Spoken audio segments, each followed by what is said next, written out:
भारतीय उद्योग जगत और बॉलीवुड के गलियारों में हाल ही में एक ऐसा सनसनीखेज मामला सामने आया जिसने सभी का ध्यान अपनी तरफ आकर्षित कर लिया। ये मामला दिवंगत बिजनेसमैन संजय कपूर और बॉलीवुड अभिनेत्री करिश्मा कपूर के परिवार से जुड़ा है।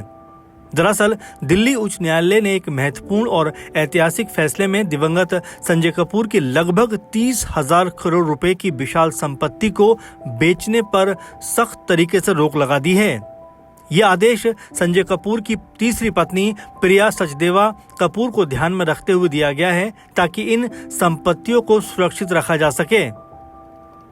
ये आदेश बॉलीवुड अभिनेत्री करिश्मा कपूर के बच्चों कियान और समायरा की याचिका पर दिया गया है।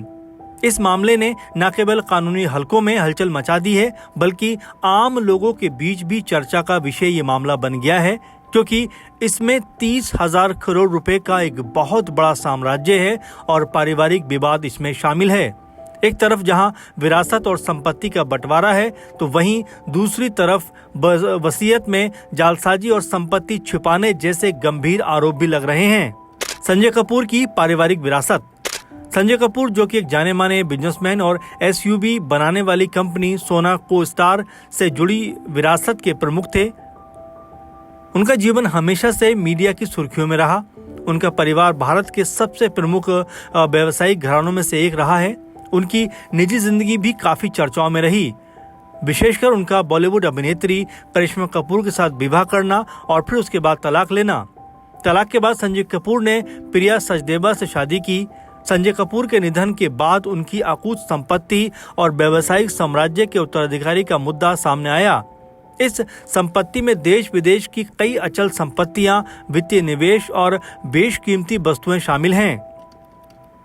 30,000 करोड़ रुपए के इस साम्राज्य के सामने आने से स्वाभाविक रूप से उनके परिवार के सदस्यों के बीच अधिकारों की लड़ाई शुरू हो गई है और अब ये लड़ाई अदालत की दहलीज तक पहुंच चुकी है। दिल्ली हाईकोर्ट का हस्तक्षेप और आदेश। दिल्ली उच्च न्यायालय द्वारा लिया गया ये कदम काफी महत्वपूर्ण माना जा रहा है। बच्चों की याचिका पर सुनवाई करते हुए हाईकोर्ट ने ये सुनिश्चित करने का प्रयास किया कि संजय कपूर के निधन के बाद किसी भी संपत्ति का हस्तांतरण या बिक्री न की जाए। न्यायालय ने अपने आदेश में ये स्पष्ट कर दिया कि संजय कपूर की सभी संपत्तियों को सुरक्षित रखा जाएगा और प्रिया सचदेवा कपूर को इन्हें बेचने या किसी प्रकार से इन्हें अपने हक में लाने की अनुमति नहीं होगी। ये अंतरिम राहत बच्चों के अधिकारों की रक्षा के लिए प्रदान की गई है।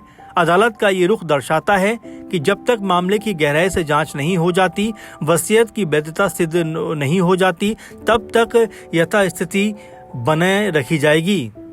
बच्चों द्वारा लगाए गए गंभीर आरोप। इस विवाद का सबसे महत्वपूर्ण हिस्सा करिश्मा कपूर के बच्चों यानी कियान और समायरा द्वारा लगाए गए आरोप हैं। बच्चों ने दिल्ली उच्च न्यायालय में दायर की गई अपनी याचिका में दावा किया है कि उनकी सौतेली मां प्रिया सचदेवा ने उनके पिता संजय कपूर की एक फर्जी वसीयत तैयार की है। बच्चों का कहना है कि उनके पिता कभी भी ऐसी वसीयत नहीं बनाना चाहते थे और जो दस्तावेज पेश किए गए हैं वो पूरी तरीके से जाली हैं। उन्होंने अदालत से अनुरोध किया है कि इस वसीयत की फोरेंसिक और कानूनी जांच होनी चाहिए। वसीयत की वैधता पर सवाल उठने से संजय कपूर के पूरे साम्राज्य की स्वामित्व पर एक बड़ा प्रश्न चिन्ह अब लगता हुआ दिखाई पड़ रहा है। इस प्रकार के पारिवारिक और वित्तीय विवादों में वसीयत का जाली होना एक बहुत गंभीर अपराध की श्रेणी में आता है। छुपे हुए कीमती सामानों का रहस्य। इस याचिका में केवल वसीयत की जालसाजी का ही नहीं बल्कि ये भी दावा किया गया है कि अदालत में पेश की गई संपत्ति की सूची पूरी तरीके से अधूरी है।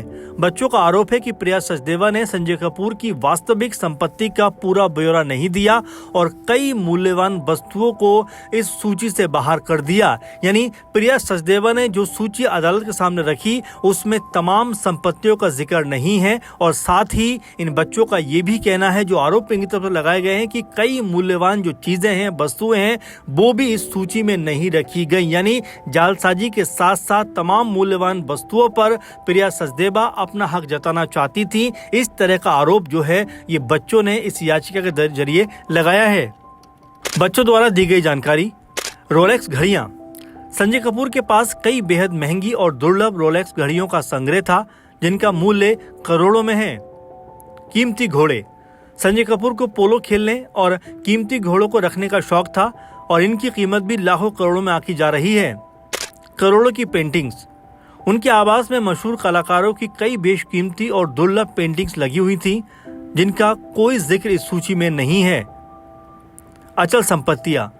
इसके अलावा देश के कई हिस्सों में स्थित अचल संपत्तियां यानी रियल एस्टेट भी इस सूची से पूरी तरह से गायब हैं। बच्चों का तर्क है कि जब तक सभी संपत्तियों का सही मूल्यांकन और सूचीकरण नहीं हो जाता, तब तक किसी भी संपत्ति की बिक्री या उसके हस्तांतरण की अनुमति नहीं दी जानी चाहिए।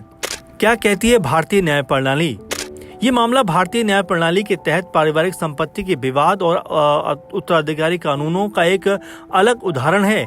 हिंदू उत्तराधिकार अधिनियम और अन्य संबंधी कानूनों के अनुसार पहली पत्नी के बच्चों का भी अपने पिता की संपत्ति पर समान और कानूनी अधिकार होता है। जब भी कोई वसीयत विवादों के घेरे में आती है तो भारतीय अदालतों का ये रुख रहता है कि विवादित संपत्ति को सुरक्षित रखा जाए ताकि किसी भी पक्ष को अपूरणीय क्षति न हो। इस मामले में भी दिल्ली हाईकोर्ट ने उसी कानूनी सिद्धांत का पालन करते हुए संपत्ति को फ्रीज करने का आदेश दिया है। इसके सामाजिक निहितार्थ भी हैं और ये दर्शाते हैं कि परिवार के भीतर वित्तीय विवादों को सुलझाने के लिए कानूनी प्रक्रिया कितनी आवश्यक है। लंबी चलेगी कानूनी लड़ाई। करिश्मा कपूर के बच्चों द्वारा उठाया गया ये कदम ये साबित करता है कि वो अपने पिता की विरासत की रक्षा के लिए पूरी तरह से सतर्क है।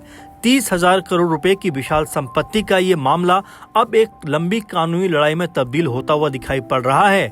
वसीयत की जालसाजी के आरोप और छुपी हुई संपत्तियों का रहस्य इस मामले को और अधिक जटिल बना देता है। आने वाले समय में दिल्ली हाईकोर्ट का यह फैसला इस मामले की जांच न केवल संजय कपूर के परिवार के भविष्य को तय करेगी, बल्कि ये भी दिखाएगी कि बड़े औद्योगिक परिवारों में संपत्ति के विवादों को किस प्रकार निपटाया जाता है। ये मामला एक मिसाल बन सकता है कि कैसे बच्चे अपने अधिकारों के लिए कानूनी लड़ाई लड़ सकते हैं और यहाँ पर जिस तरह से करिश्मा कपूर के दोनों बच्चे अपनी लड़ाई को लड़ते हुए दिखाई पड़ते हैं, उससे कहीं न कहीं यही बात निकलकर सामने आती है कि कानून सबको बराबरी का हक देता है। फिलहाल दिल्ली हाईकोर्ट ने करिश्मा कपूर के पूर्व पति संजय कपूर की 30,000 करोड़ की संपत्ति को बेचने पर पूरी तरह से रोक लगाकर अपने आप में बड़ा फैसला किया है। करिश्मा कपूर के बच्चे कियान और समायरा ने प्रिया सचदेवा पर वसीयत में जालसाजी और संपत्ति छिपाने के बेहद सनसनीखेज आरोप लगाए हैं। अब देखना ये होगा कि ये आरोप कब तक साबित हो पाते हैं और ये पूरा मामला अब जब कोर्ट में है तो इस मामले में अब क्या क्या नए एंगल जुड़ते हुए दिखाई पड़ सकते हैं। वैसे ऐसा लगता है कि ये पूरा मामला लंबे समय तक अदालत में चल सकता है। वहीं बॉलीवुड की मशहूर अदाकारा रही करिश्मा कपूर के बच्चे अपने हक के लिए मजबूती के साथ लड़ते हुए दिखाई पड़ रहे हैं और वो भी अपने आप में एक मिसाल कायम करना चाहते हैं। इसके उदाहरण बहुत कम देखने को मिलते हैं। खैर, अब इस पूरी कानूनी लड़ाई में जीत किसकी होगी, कौन संपत्ति के ऊपर अपना हक रखेगा और कैसे इस संपत्ति का बंटवारा होगा, इसके ऊपर देश के हजारों लाखों लोगों की निगाहें लगी हुई हैं, क्योंकि अपने आप में ये जो मामला है जटिल होता हुआ दिखाई पड़ रहा है। आप इस मामले को लेकर क्या सोचते हैं? क्या बच्चों ने जिस तरह से करिश्मा कपूर के जो बच्चे हैं उन्होंने जो मांग उठाई है, जो अदालत का दरवाजा खटखटाया है, वो कितना सही है और इसमें किसको कह सकते हैं कि जो न्याय की उम्मीद है वो आपकी नज़र से दिखाई पड़ती है और किस तरफ ये मामला जाता हुआ नजर आ सकता है? अगर इसका बंटवारा होता है तो यहाँ पर किस तरह से इसका बंटवारा होना चाहिए? आप भी अपने विचार जरूर साझा करिए। फिलहाल ये जो मामला है वो अपने आप में अदालत की दहलीज पे है, इसलिए अब अदालत की तरफ सबकी नजरें लगी हुई हैं। तो फिलहाल आप जुड़े रहिए और हम ऐसे प्रोग्राम आपके सामने लेकर आते रहेंगे। इस खास कार्यक्रम में इतना ही। आप लगातार बने रहें, अपने सुझाव देते रहें। धन्यवाद।